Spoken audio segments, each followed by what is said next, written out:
At isa na namang panibagong kaso ang idinulog at bibigyang solusyon ni Attorney JJ Jimeno Atienza. Narito ang bisig ng batas. Ang paksa natin ngayong araw ay isang sulat mula kay Agape. Ayon kay Agape, noong 1989 ay nakisama siya sa isang lalaki na hiwalay sa asawa. Nagkaroon sila ng 3 anak. Matapos daw ang 4 na taong pagsasama, niyaya siya nitong magpakasal. Humarap daw si Agape at ang kinakasama sa isang opisyal ng korte. At sa harap niya ay inamin ng kinakasama na siya ay kasal sa unang asawa. May 2 anak daw ang kinakasama niya sa dati nitong asawa, subalit inabandona na daw ang mga ito. Wala rin daw na ipundar na ari-arian ng kinakasama ni Agape at ng dati nitong asawa. Matapos daw ang interview ng kinakasama niya sa harap ng nasabing opisyal, binigyan daw ito ng isang certification na nagsasabing ang kinakasama niya ay isa ng biyudo. Matapos daw nito ikinasal si Agape at ang kinakasama noong 1994. Taong 2007 nang ipinanganak niya ang ika-4 nilang anak at sila ay binisita ng kanyang unang asawa.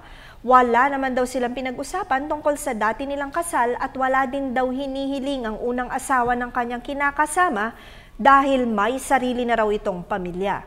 Matapos nito, nag-file sa korte ang kanyang kinakasama ng petition for declaration of presumptive death upang magkaroon na daw ng katahimikan ang kanilang pamilya. Ang problema ni Agape, gusto na raw niyang umalis sa piling ng kinakasama dahil sa loob daw ng 24 na taon, puro hirap ng loob daw at pananakit ang ibinigay sa kanya ng asawa. Ano daw ang maaari niyang i-file sa korte upang mapawalang bisa ang kasal nila? Maaari pa rin daw bang gamitin ang apelyido ng ama nila kahit pa maanal ang kanyang kasal dito? Agape, unang-una, ang kasal ninyo ay wala na talagang bisa sa mata ng ating batas dahil sa pareho ninyong alam na ang inyong asawa ay kasal pa sa una niyang asawa nang kayo ay magsama at magpakasal.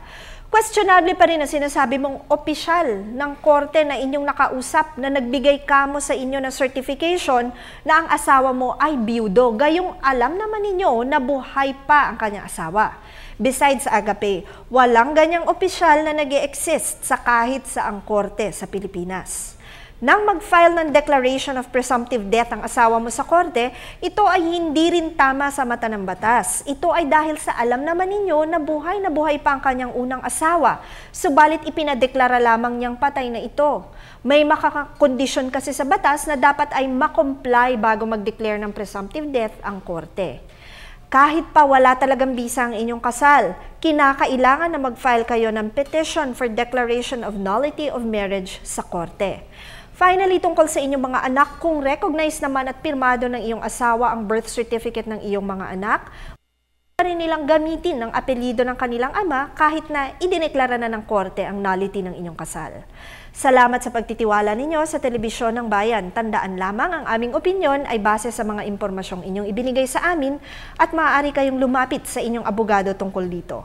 Mag-email lamang po sa ptv4newscenter@gmail.com. Attorney JJ Jimeno Atienza, ang inyong bisig ng batas.